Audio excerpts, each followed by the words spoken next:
Tervetuloa taas uuden videon pariin. Nyt aletaan katsomaan noutotilauksia, joten eiköhän aleta avaamaan paketteja.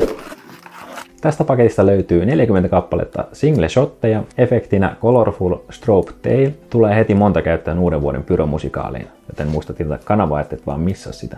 Löytyy pari kappaletta Röder Fireworkilta komettakynttilöitä, efektinä Blau, ja sitten vielä 2 kappaletta komettakynttilää Rot Glitter Chublau efektillä. Seuraavaksi löytyy 2 kappaletta Röderiltä komettapataa, punaista efektiä, 25 laukausta, 20 millistä putkea ja 200 grammaa pyromassaa.